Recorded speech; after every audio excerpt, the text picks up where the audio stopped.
All Hit Radio.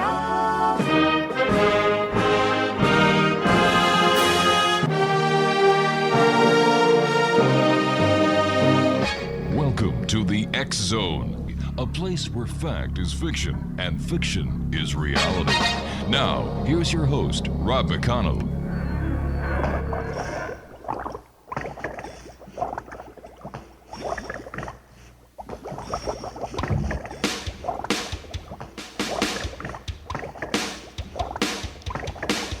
I was working in the lab late one night when my eyes beheld an eerie sight. For my monster from his slab began to rise, and suddenly, to my surprise, He did the mash, he did the monster mash. the monster mash.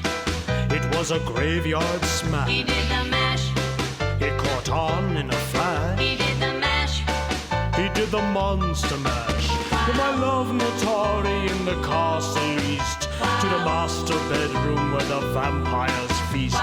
The ghouls all came from their humble abodes to catch a jolt from my electrode.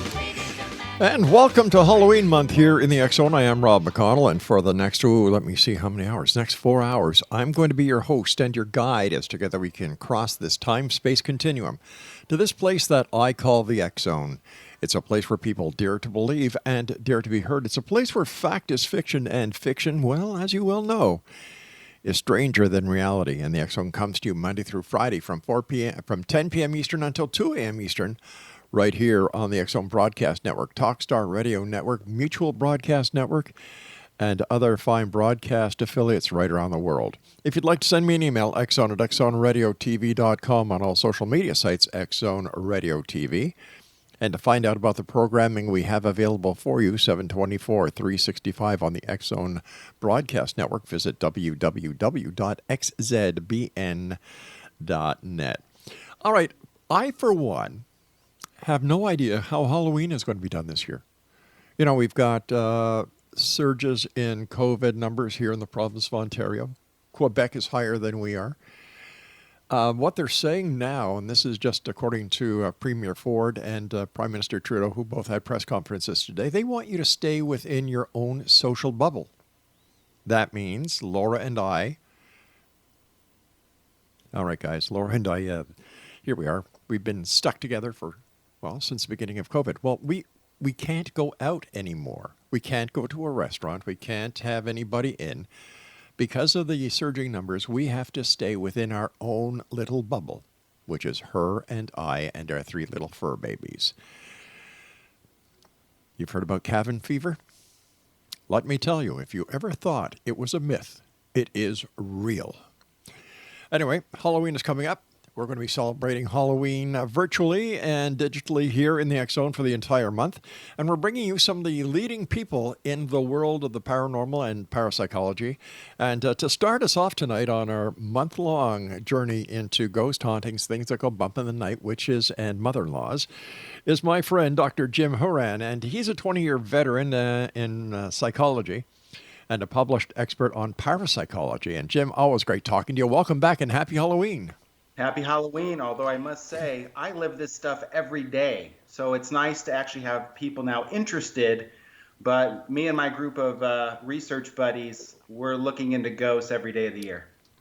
Tell me, Jim, do you find that more and more people are interested in what you do and the great work that, you know, so many paranormal and parapsychology groups around the world are doing today? No, they are. And obviously, paranormal groups, the amateur ghost hunters, they get a lot of attention this time of year, and also just during the regular course of the year in TV programs, but that's not exactly what real parapsychologists do. We're interested in conducting studies, testing hypotheses. And so to do science correctly takes time. But, you know, once you start publishing on these things in the scientific community, I learned that it's not just the lay public that's interested. A lot of my scientific colleagues are actually hungry for this stuff. They're looking for reliable, credible information on what science has to say on things that go bump in the night. Jim, how did you get started in your interest in parapsychology and things that go bump in the night? I guess it's It's always fashionable to blame your mother or parents, I guess, in psychology for things that happen to you later. Yeah, In why my not? case, I it's do. true. Sure. My parents, when I was 7 years old, gave me a book called The Golden Book of the Mysterious. And it was a book I still have to this day. It was full of different pictures and images about the Loch Ness Monster, ESP, reincarnation, Oh my Bigfoot, gosh, yeah. UFOs. But out of all of the pictures, the one that caught my attention the most was a very simple illustration, not a photograph, but just an artist's rendition of a graveyard. And among the headstones there was this lonely apparition. And for some reason, I just became enamored with that image. And I always wanted to know, was that true? Does that happen? And I guess I haven't shook that urge yet. So tell me, you yourself, have you encountered anything that you, as a psychologist and an expert parapsychologist, would be able to say unequivocally was a ghost or is a ghost? That's not an easy question to answer. I can say I've had experiences that I couldn't explain. Okay. But I don't take the leap, therefore, to say that it must have been paranormal. I just leave it to say it's unexplained. Some people get frustrated that I won't call certain things the paranormal. I see it as humility. Right. I just don't know. And I'm willing to say I don't know. And I think that separates scientists from both debunkers as well as the true believers. And it's interesting when you look at true believers and debunkers, they share a common psychological trait, and that is they're both very dogmatic. They both claim to have absolute knowledge about things that we just don't know. So I'm open-minded to the idea. And I certainly have unexplained experiences over the years. I've talked to many sincere people who also have. But I don't know what a ghost is, objectively speaking. I know what people report as experiences. And there's very interesting psychological information that ties to reports, as well as information from the physical sciences. But I have never encountered anything yet, never encountered something that I would say unequivocally was definitely a ghost. Jim, is there a set psychological profile for those people who claim to see ghosts? You know, there is. In fact, I've put together a little, I call it the Ghost Gang. It's a global ghost gang. It's 5 PhDs from around the world. 2 of them happen to be in the United States, me and Brian Lathy, who happened to be on the program last time. Yes, that's right. Yeah. And 3 from the UK. And we come from different points of the belief spectrum. Some of us are a little bit more skeptical than others. But we all come from a different psychological standpoints. I come from the world of tests and measurements, other people from social psychology, and some people from the clinical world. And we kind of built this SWAT team to look at the reality of ghosts. And we've been dedicated to a series of studies over the past 3 years. And no one's done this in this way. And we publish every time we conduct a study. And I don't mean just publish on the internet. I mean we publish peer-reviewed scientific journal articles. And we have 20 now under our belt. And one of the studies had to look at just what I call the phenomenology. Who has these experiences? What are they reporting? Right. And why does it matter? And there's actually 4 really interesting patterns. And I don't know if anyone's ever really talked about these this way before, but what I'm going to tell you is not opinion. It's fact. Reliable patterns that we've seen from experiment to experiment. First, there is a particular kind of person. These experiences don't happen to just anybody. They're not random. Rather, they tend to happen to people that have what I call a hypersensitivity to bodily and environmental fluctuations. They're really in tune to what's happening in their own physiology, and they're really concerned with what's going on in the physical environment. And if there's even low level of fluctuations, they notice it and they give a lot of credence to it. Even if they don't know what it was, they'll still give a lot of credence to it. So these people seem to be like sensors, hypersensitive sensors to their worlds, physiologically, psychologically. And they also tend to be people that attribute paranormal labels or supernatural agencies or forces to explain ambiguous information in the environment. So if something happens, what was that sound? Why did that door suddenly move? Right. It suddenly got colder in here. Why? If things happen that are ambiguous, there's no immediate clear explanation, their first go-to explanation, just to make sense of it, just to get a sense of control, is the paranormal. So those two things seem to be pretty reliable patterns. So would we be able to say that these people actually jump the gun and they really don't take the time to sit back and analyze what has just happened? To them, it's paranormal. It is, but they do analyze, but they analyze things in an emotional way, not an analytical, cognitive way. So it's not like a doctor trying to rule out explanations for why you have a headache. Okay, so these are people that are making, yes, quick-based judgments, but sometimes they're not so quick. But they always seem to be based in emotion. We notice that these experiences tend to happen around conditions that we call dis-ease, not disease, but dis-ease. And it's when a person in their environment is suddenly having a disruption. The normal state of them being at ease is disrupted. That can be from a positive thing or a negative thing, but there's always this shift in their attention, their perception, that then leads to an attribution of the paranormal.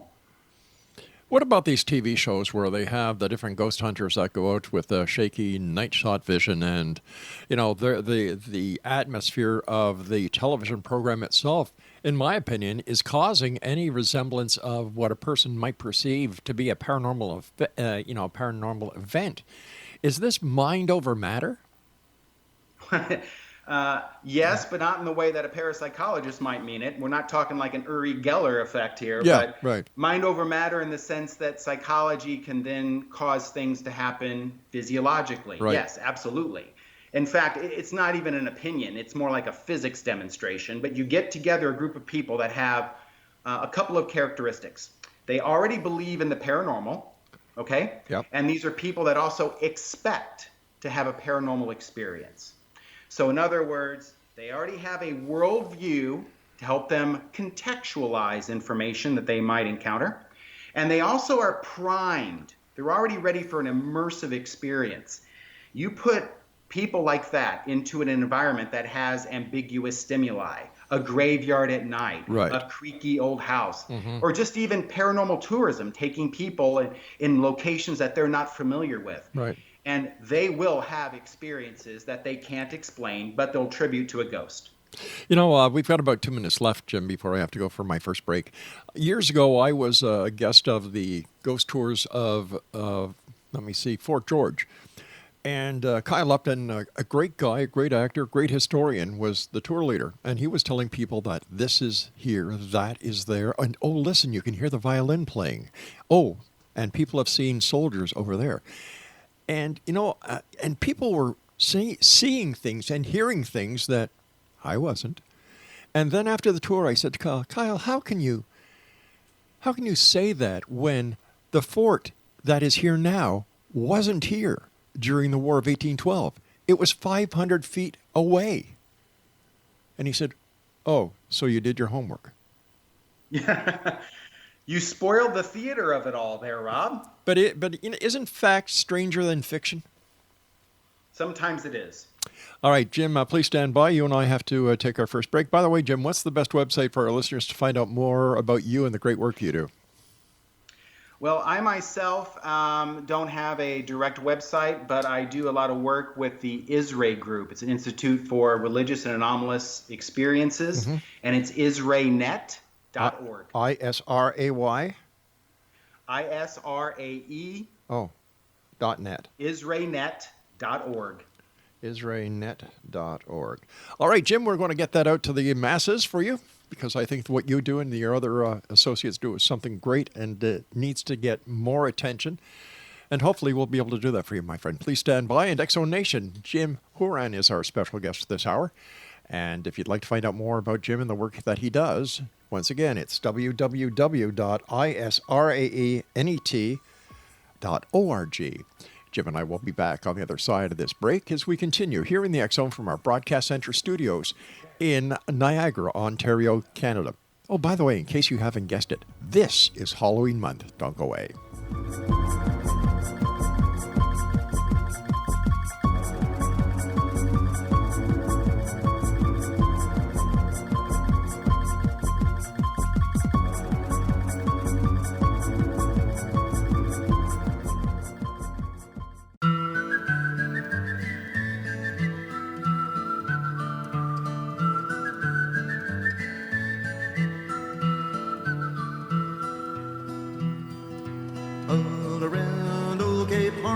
ships of the line, ships of the morn. Some who wish they'd never been born, they are the ghosts of Cape Horn. All-a-ralla, riddle-de-rum, with a rim-dim-diddy and a rum-dum-dum. Sailing away at the break of dawn, they are the ghosts of Cape Horn. And welcome back to the X-Zone, everyone. I am Rob McConnell. We're coming to you from our broadcast center and studios in Niagara, Ontario, Canada. And apparently, this is the most haunted area of Canada, especially because we are on the border with our good friends in the United States. And this is where the War of 1812 had major battles, everything from Sir Isaac Brock to, Laura Secord. It is just filled with history, and there are many great ghost tour organizations throughout Niagara. If you're going to come and visit us after the COVID, we don't want you down here until the COVID is over. Just check online. Plenty to do, plenty to see, and we will welcome you with open arms and hopefully no masks. But once again, please follow the rules and regulations as set forth by government and health officials. Social distancing, 6 feet, and always in the province of Ontario, it is the law. You have to wear a mask in public areas. Jim Houran is our guest. His website, or the website that he'd like our listeners to go to, is israenet.org. Israenet.org. And Jim, we were talking about people who see ghosts, some psychological attributes that go along with it. But in your opinion, do people have more of a ghostly experience when it is someone that they love, that they've lost? Is it possible that seeing an apparition or getting that feeling or communicating with the departed loved one is actually a part of the grief process? Actually, yes. Standard psychologists have been studying what's known as bereavement hallucinations for decades. Well-known phenomenon, very common. So people that have lost a loved one, whether it's a parent or a spouse, right, and they get a sense that the person is still around. Either maybe they're sent, maybe they hear a voice, maybe they actually see the person, or maybe they feel a person is visiting them in their dream and speaking or communicating something important. They need to know that that is entirely normal. Now, that doesn't mean, though, that we have a great understanding of what causes it. Obviously, grief is a potent mental state, and there are some neurological changes that occur when people are under great grief, or in fact, any great mental stress. For example, it can really disrupt melatonin and serotonin levels in your brain. Those are neurotransmitters. Yeah. And we know that people that are in the grief stage, when there are increases in electromagnetic fields, either through earth faults being naturally released or solar flares, we see an increase in these reports. And they also tend to be reported during a time of day where the melatonin and serotonin would be most affected. So there does seem to be a neurological basis that's known, although not very well specified. But it's a very, very common experience. What's less known are when people have these experiences where maybe they don't even realize their loved one has died, and yet a clock will suddenly stop at the time that they died. I've heard about that. And so there's this physical event that coincides with a real known event in a person's life that clearly that's not just psychological. And it happens enough that at least it's captured the attention of parapsychologists. And it's not as common as the bereavement hallucinations, but it is known, and it certainly raises your eyebrows as to what possibly could be going on. So is it fair to say that the electromagnetic field around the planet and anything that emanates an electromagnetic field could actually disrupt the workings of our brain to actually increase the possibility of people seeing what they believe to be our paranormal apparitions? Oh, absolutely. In fact, probably the most famous psychologist, sadly he's passed away now, Michael Persinger. Oh, yes. Out of Canada, of course. I had Michael on the show a number of years. Right.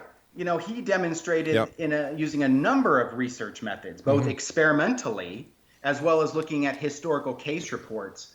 And he's had the hypothesis that when our brain is stimulated with certain types of electromagnetic fields, and specifically a portion called the temporal lobe, which is the seat of fantasy and memory. So you can get a lot of confabulation going on. When that stimulation happens, it actually induces the equivalent of little seizures, like an epileptic seizure, but in people without epilepsy and on a smaller scale, much more focused, much more time restricted.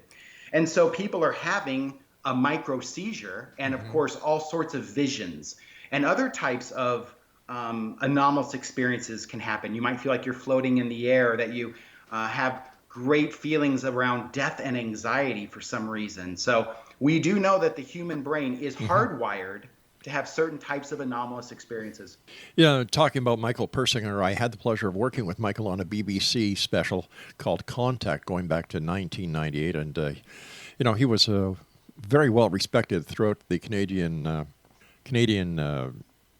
scholastic industry for the great work that he was doing up at Laurentian University. So he is truly sadly missed.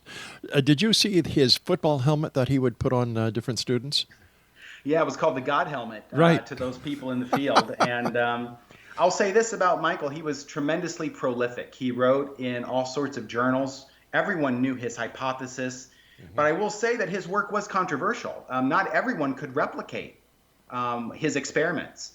And it seems now that when you look back at what he was doing and you try to use even more sophisticated methods and more sophisticated mathematics with better vetted data, we find that actually the whole electromagnetic field hypothesis is probably not as reliable as he was hoping it would be.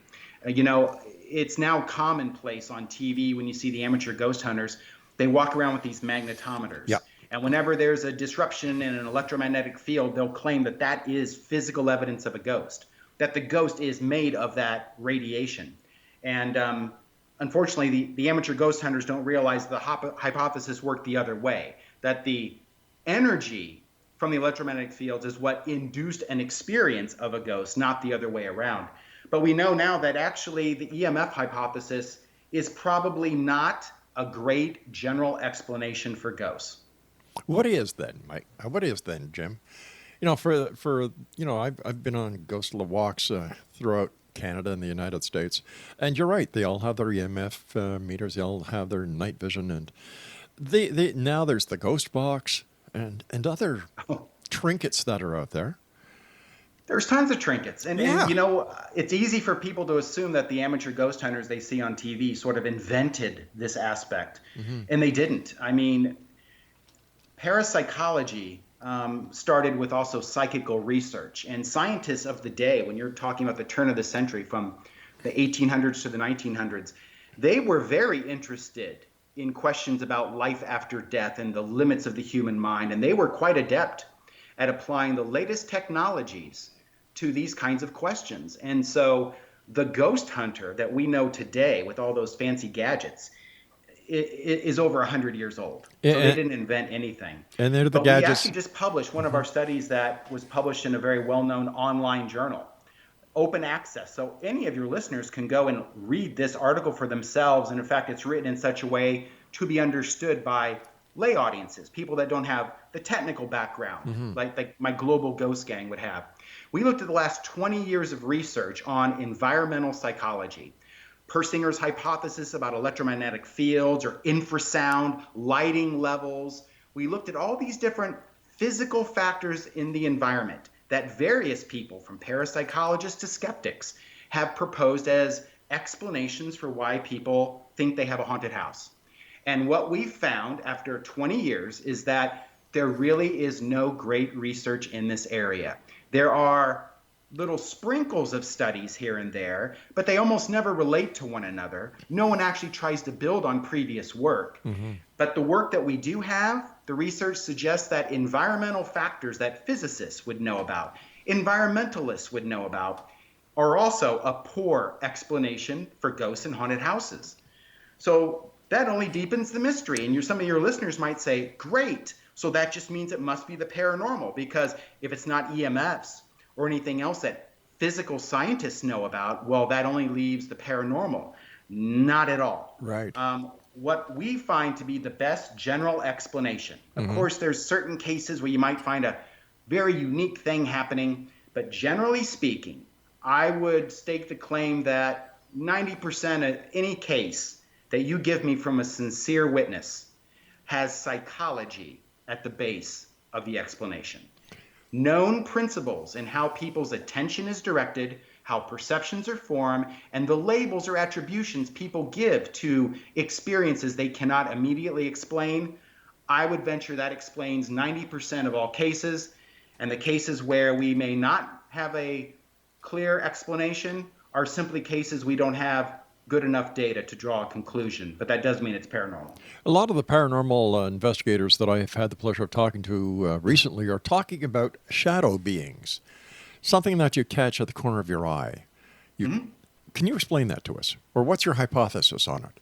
Well, it's interesting. You know, even from the early days of psychical research, people have known about weird experiences like that. That tend to happen in people's bedrooms. And of course, that gives rise to the legends of like the succubi and the incubus and all of this kind of thing. And we know that sleep paralysis is a good general explanation for why people might feel assaulted or physically touched by an unknown being.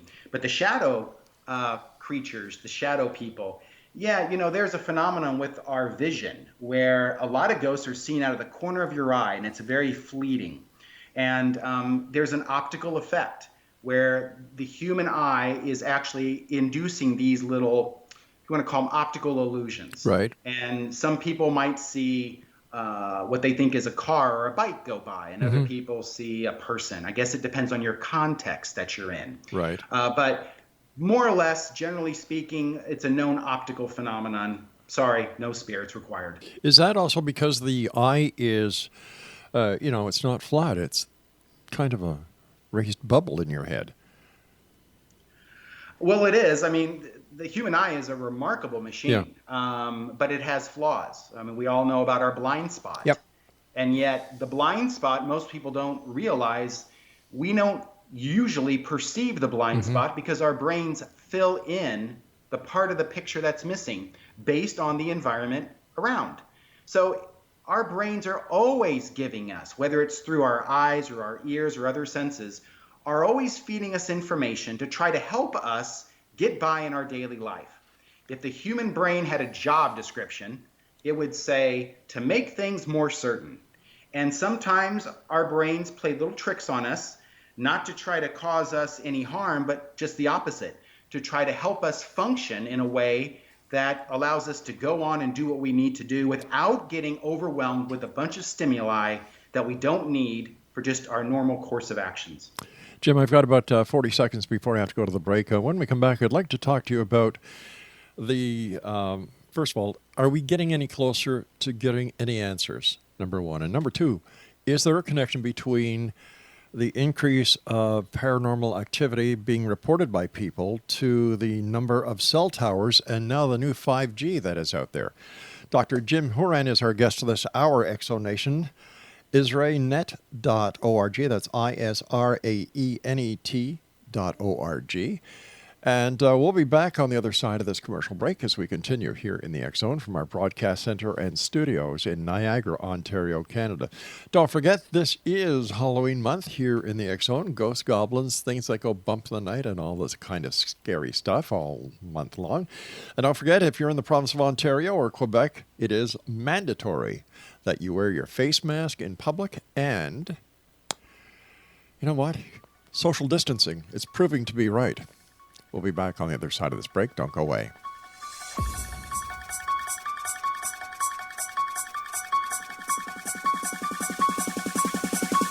Death has come to your little town.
lips. Sparks fly from her fingertips. Echoed voices in the night. She's a restless spirit on an endless flight. Ooh, witchy woman, see how high she flies. Welcome back, everyone. This is Halloween month here in the X Zone. All month long. Wow. Witches, goblins, things that go bump in the night. And like I was saying, I really don't know what's going to happen to Halloween this year with all the COVID stuff that's going on. But whatever it is, I'm sure that each and every one of you will take the proper care, wear a mask. Ironic to say that during Halloween, eh? And, of course, social distancing. And if the government says stay put, please stay put. Don't put yourself at risk or anyone else. If you'd like to see what's going on in the X Zone, visit our website, xzoneradiotv.com, on all social media sites, X Zone Radio TV, and on Simul TV, the X Zone TV channel is channel number 10. And you can find out all about that at www.simultv.com. Dr. Jim Houran is our guest, and the website to go to is israelnet.org. Jim, welcome back. Thanks for taking time out of your busy schedule to be with us tonight. Oh, my pleasure. I love talking about this stuff. It's important. All right, Jim. Are we getting any closer to finding what is and what isn't here in the paranormal? Well, I study specifically ghosts, haunting, and poltergeists, and the paranormal is much bigger than that. I think in the world of parapsychology, we are getting better at having more rigid experimental testing that might eventually prove that there is something like ESP, right, or what we call psi. Right. But that's quite different, though, than the kinds of experiences people report with ghosts. Even if you were to claim that this stuff is ESP or psychokinesis, mind over matter, on just a large scale, wow, there is a huge gap between showing something experimentally needing statistics versus something that anyone with a pair of eyes can see is happening. So I don't know that parapsychology is getting any closer to a real firm answer, but I think we are getting much closer to what's happening with ghosts. Yes. It's in my opinion, based on the data to date, it's a psychological phenomenon. When people say they've experienced a ghost, it actually entails a very structured, predictable narrative. It involves a certain set of experiences. Some are subjective, more psychological. Some are more objective, things that they're noticing in the environment. But it's very structured. It unfolds in a certain sequence. And that sequence, that core narrative, holds true regardless of the witness's age or their gender. And when that kind of experience happens naturally, spontaneously, it looks different than when someone is under a condition of pure imagination or expectation or fraud. So these ghost hunters or people that go on these ghost tours and they have something happen, well, it very well could seem mysterious, but it is not the same phenomenon as witnesses who are not looking to have a ghost experience with what they report. These are separate things, so don't confuse them. And we also know that certain people have these sensitivities that they're not just having a ghost experience once. These people have things happen to them over time, recurrent experiences. So much so that we've actually coined a phrase called haunted people syndrome. And these are people that report all sorts of high strangeness over the course of their lives. And so instead of the house being haunted, the person is haunted. That's a very interesting way of looking at it. How much does a person's religious belief or belief in tradition play when it comes to their experiences or their anticipated or made up experiences with the paranormal? You can see religious belief play a role, especially if the experiences have some form of ritual to them. So if it's a seance, if it's a more religious kind of experience, like what people reported at Fatima with the miracle of the sun, you can see a person's ideology come into play there. But there's actually a different form of belief known as New Age philosophy that seems more correlated with just natural experiences that happen to people outside of a ritual environment or a structured environment. And the difference between ideology related to religion versus New Age philosophy is they're associated with different forms of psychological control. What we call traditional paranormal beliefs, that has more to do with religion, what you're talking about. Those are associated with the kinds of beliefs that maintain control of a society. If an invisible man in the sky is watching what you're doing, that causes people to conform in a way that the police can't cause. Okay? So that maintains social control. But the beliefs that predict if someone has an experience spontaneously outside of a ritual environment, that has more to do with the kinds of psychological needs for personal control. So one's very external, one's very internal. So people that have a need to feel as if they are in control of their environment, those are the people that report experiences spontaneously. People that believe that there are these entities or there's this structure, this sentient being that is controlling everybody eventually, or at least watching what you're doing, that's associated with weird experiences that happen in structured settings. Jim, what about the increase in microwave towers, cell towers, and now the new G5 system? Have you noticed any reporting increase with this as the number of these towers have gone up throughout the United States? I don't notice an increase in ghost reports, but again, 5G is new, so we really don't have the data to look at it statistically. Okay.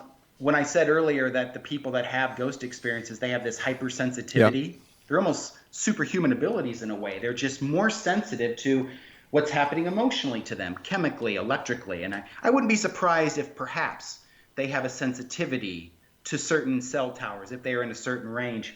However, what I have noticed is that there's more reports of conspiracy theories related to 5G towers. And this is where maybe you see ghosts mesh with something else called group or gang stalking reports, which actually are very similar to one another, except the label is different. In one case, it's spirits and the supernatural. In another case, it's surveillance, stalking, and satellites.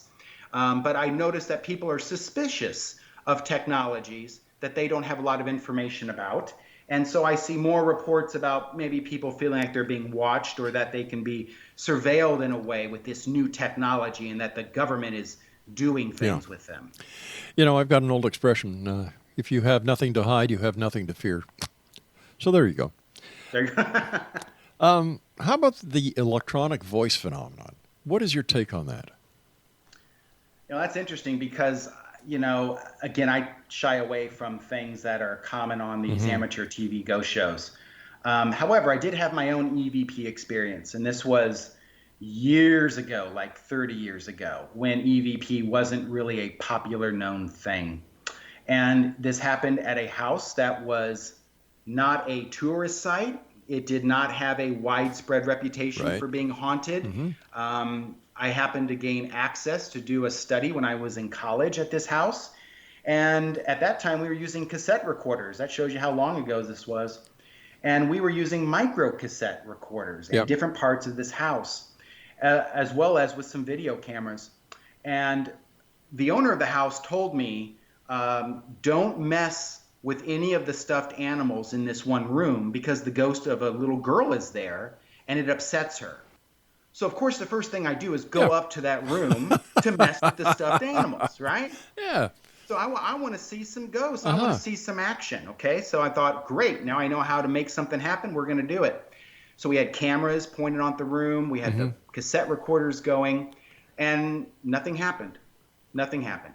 So we pack up late at night, and we're labeling the tapes where they were and everything, and we're listening to some of them. And the microcassette that was in this little girl's room, it was weird. You hear the team that I was with talking, and suddenly over our voices, in other words, our voices didn't just stop and then there was something else. Overlaid on our conversation was this female voice. I can't tell you an age. I can only say it was in the higher register. And it was weird what the person was saying, but clearly it was a female voice. And the best that we all could agree on what it was saying was something along the lines of, "Run, Amanda, get," which is interesting because there was some rumors of abuse that Jesus. happened child abuse in that house. And so that shocked me. I wasn't prepared for that. I still have the tape to this day.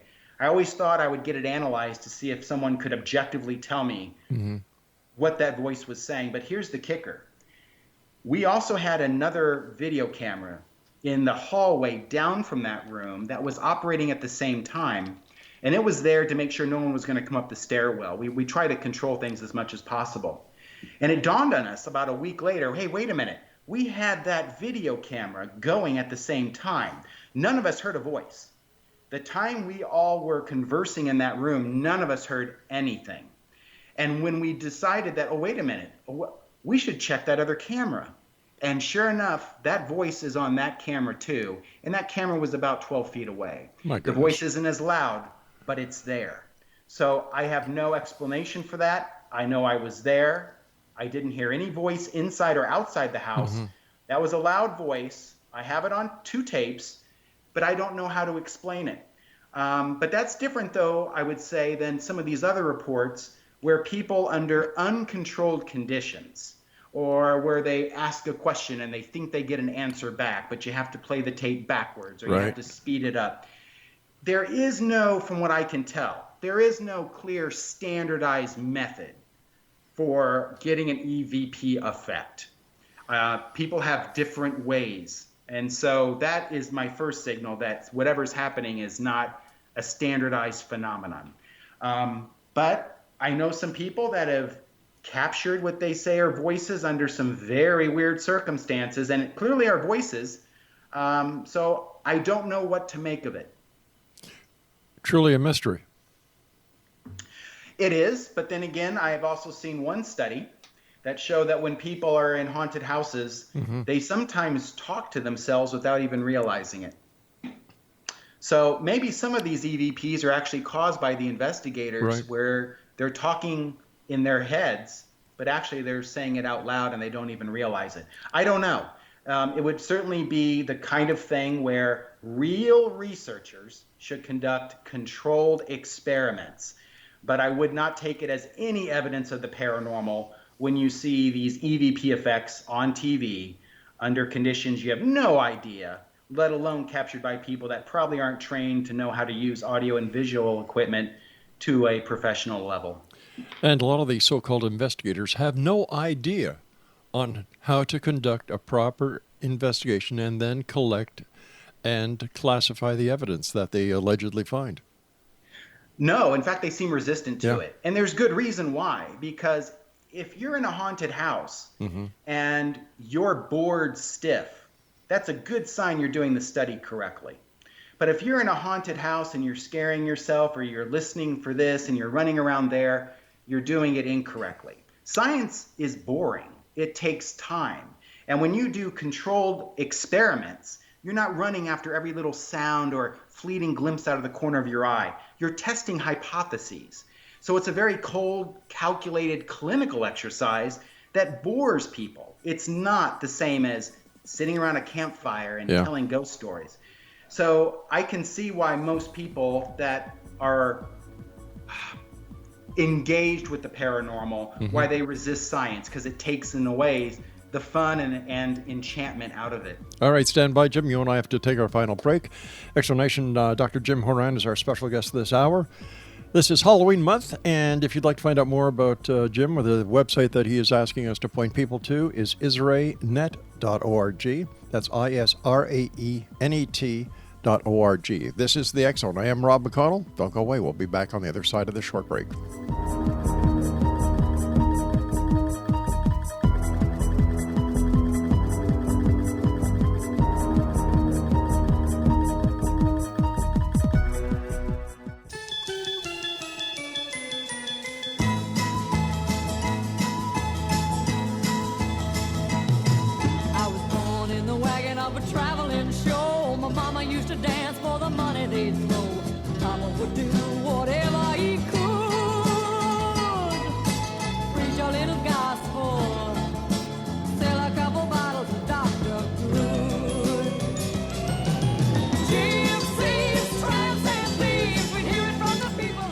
Welcome back, everyone. Dr. Jim Houran is our special guest this hour. Jim, first of all, thank you so much for coming on the show. I always like talking to you, and congratulations on the work that you guys are doing. Thank you very much. And, I don't want people to think that I have this real negative opinion of amateur ghost hunters. In fact, I'm an optimist at heart. And next year, the ghost gang that I have, we're actually going to be coming out with a book. It's called Ghosted. Wow. And it really ties together all the findings that we have published over the past 3 years. And we tie it together to give our explanation of what we think ghosts are. But we all have a big dose of humility. So what we want is to help drive new research in this area, but in a responsible way. And we know that citizen science can be a big part of that. Most scientists are not going to spend time in a cemetery or a haunted mansion. They have other things to do, and they may not see that as a credible, reputable way to spend their evenings or the use of their scientific equipment. So we know that actually amateur investigators are a lot like other amateur scientists that we see in astronomy or bird watching. And if amateur ghost hunters can be taught good systems of sciences and the kinds of ways you do hypothesis testing, we hope that they'll pick up that mantle, that they'll pick it up and run with it. So the book is going to be written basically for them, and hopefully it will inspire them to do good research rather than just try to live out a fantasy. Are there any demographics that you and your group have been able to amass when it comes to those who experience paranormal activity? Ghost hauntings, your area of expertise, Jim. Well, actually, besides trying to get the imagination of, again, these amateur ghost hunters who have a lot of motivation and energy, and actually they have a lot of experience of being in the field, much more so than most parapsychologists. So they certainly have a lot to bring to the table. But as we've been publishing, I've noticed that we've received a lot of great support from scientists that are in the physical sciences, chemists, environmentalists, physicists, as well as people in the clinical sciences. Of course, people in the clinical world, they're used to dealing with people that see and hear things that other people don't. And they know that sometimes that the conditions under which these things happen don't mean that they're crazy. This isn't psychosis. In fact, mental illness is a lot like electromagnetic fields. It's a very poor general explanation for experiences that people have. So I think that the scientific community is hungry for good research because they themselves have probably either had an experience or they know someone that has, and they've always had their interest piqued, but they never knew where to turn for good information. And now we're giving it. Jim, is it possible that ghosts are really there, but we are using today's technology on some sort of plane where we don't have the equipment to actually prove that there are ghosts and that there is a way for those who have crossed over to communicate with those on this side of the veil? I don't buy that for a minute. Okay. Only because when you look at some of the more dramatic cases that we have in parapsychology and psychical research, like poltergeists, you have pots and pans flying around, okay? Yep. Fires sometimes start. People get scratches on their skin. With ghost experiences, you think that that's something that just one person sees. Well, we have many cases where groups of people are seeing an apparition. You have cases like seances, or we call sitter groups, people that want something to happen. Right. And they're trying to direct psychokinesis to happen, where you have apparently physical manifestations occurring that physics should predict don't happen. So I'm sorry. On one hand, you can't say, wow, we don't have the technology to detect whatever's going on. And on the other hand, you have these dramatic experiences that you don't need to be Dr. Phil. You don't need to be Sherlock Holmes. I can see the pan flying across the room. So these things happen. They happen in ways that we can document, and they happen in very predictable ways. So no, I don't think that we're dealing with some supernatural energies or forces that only certain people can detect. That just doesn't make sense to me. So how do we explain the flying frying pan? Well, when people experience poltergeist kinds of activity, Usually you're talking about very dramatic physical events that happen quickly when they're not expecting it. In fact, when you bring investigators in that know what supposedly is going to happen, suddenly the events stop. So there's almost like this cat and mouse game. We know that a good portion of poltergeist cases involve fraud. Now, that's not always for money. Sometimes these are young children that are just trying to get attention, or they like the feeling of trying to play a trick on an adult and freak them out. That happens a great number of times. Other times, physical events can happen that are just freak events that we don't always know why something happens, but it happens to us all the time. How many times would you say that sometimes you thought you left your keys in one spot and you find them somewhere that you just don't remember them being? Many or times. You could have sworn that important piece of paper was on your desk and now it's nowhere to be found. Or maybe you hear a sound upstairs or downstairs, or maybe you even hear a voice or what you think is somebody in your house, maybe even a loved one that you thought, oh, this person's home early from work, and yet they're not there. There are weird events like this that happen all the time, and most of the time we just ignore it. But if you look into freak events, there's usually a physical cause, a known physical cause. So there are many reasons or many explanations for why a pot or a pan could fly, or people think that they see something move or disappear. So I don't think we're dealing right now with psychic forces. I could be proven wrong. Parapsychology could show that psychokinesis really exists, and I'd be the first one to say I'm wrong, and isn't that cool that we have PK? I think it's more likely that if it's not just psychology, that what we experience as haunted houses is probably due to errors in a computer program, the software or the hardware that's running this simulation that we're all trapped in. Mainstream scientists think there's a good probability that everything we experience as real is really a computer simulation. Hologram. It's known as the simulation hypothesis, the matrix. Yeah. Well, no program is perfect, and maybe what people report as the paranormal are just glitches in the hardware or the software that's running the program. I think that's more likely than psychic forces. Quickly, we've got about 6 minutes left. There seems to be an increase in paranormal investigators that seem to be drifting away from ghosts and putting the onus of all this activity on demonic activity. Is this just because it's a change of the times, something new, or could there be something to it? Well, there certainly are cases that we know about that they're not just creepy. They give you the hint that something evil is going on, where people actually feel persecuted, stalked, harassed, cursed even. It's pretty logical if you come from the worldview of religion or a previous paranormal belief to interpret things that happen near you as being relevant, and that somehow you must be special.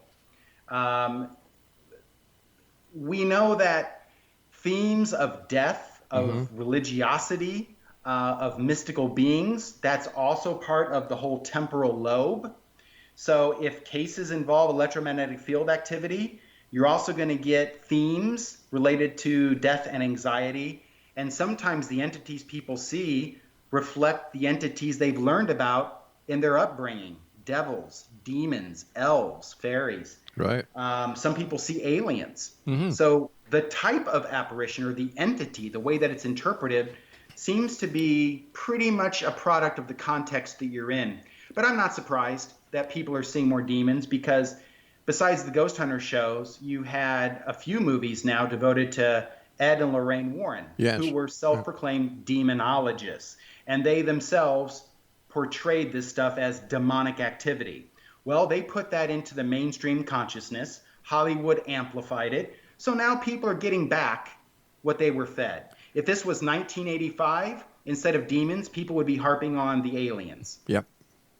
Speaking about that, can the same conditions that we've been talking about, psychological conditions, when it comes to ghosts and the other aspects of the paranormal that you specialize, Jim, can these also be used when it comes to other aspects of the paranormal? For example, aliens, Bigfoot, and all the other mysteries that are out there. Oh, absolutely. In fact, the core narrative of hauntings, we call it the encounter experience or entity encounter experience. The type of entity changes depending on the historic era or the socio-cultural context. Some people see angels, demons, gods, muses, aliens, trolls, elves, what have you. But we know that the core experience, regardless of the label someone gives it, it unfolds the same way. There's a core narrative, I mean that literally, a narrative that people experience, act out, and describe. But the actors, the attribution that they give to it changes depending on the context. So yes, absolutely. When people say they've seen an alien or a ghost, or they've encountered a troll, or they saw an angel, or the Virgin Mary appeared to them, they're basically describing the same core narrative, just under a different label. You know, it's funny because here we are in this modern day of technology with everyone who has a cell phone has a high-definition camera. And yet all these ghost hunters, all these UFO investigators, all these Sasquatch hunters, you still have no photos. Does that kind of say to you that, yeah, we're right and you guys, you're wrong? Well, there are some photos that look pretty good, but they're probably fake. Sure. I've yet to see a real clear Bigfoot photo. Yeah, I mean, you would think with how readily accessible good technology is, of all sorts, recording devices, that if something happens, especially to the amateur ghost hunters, they're going to be prepared to collect a lot of great evidence. I haven't seen it yet, but that very well could be because that they're just not trained on how to use the equipment, when, how to control for artifacts. That's where people are trained in science and technology. This is not something that you just look on YouTube. You don't pick it up from the Khan Academy. You have to go through and get professional training and studies. And I know that that's boring. It takes time. But if people are truly interested in understanding the reality, the scientific reality to things like ghosts, hauntings, and poltergeists, you want to get educated. You don't want to get spooked. Jim, where can people find the books that you write, and where can they learn more about you and the great work you do? Well, you can Google James Houran Ghost or Haunting, or go to Amazon and you can see a few books. And the one that we're producing now should be out next year, so I'll be sure to let you know. Thank you very much, Jim. Take care of yourself. Be safe. And gosh, my friend, keep up the great work. It's really nice talking to you. Happy Halloween. And the same to you, Jim. Once again, X Zone Nation, if you'd like to find out more about James, he's asking us to put you towards this website, israelnet.org, and just Google him. He's all over the place, and his books are available on Amazon.com. Well, let me see. Coming up next, another group of ghost people. We're going to be talking about how they conduct their investigation, the connection between ghosts and history. And why do people hang around graveyards waiting to see ghosts? I always thought if you want to see a ghost, you should actually go to the place where the person died, if in fact. And as you know, X Zone Nation, I'm a skeptic. I want to believe, but I want to see the proof. And I'm not talking about the stuff that we see on the internet. James Houran, great guy. We'll be back on the other side of this commercial break as we continue here in the X Zone from our broadcast center in Niagara, Ontario, Canada. And don't forget, keep your mask on, and social distancing is in effect. We'll be back.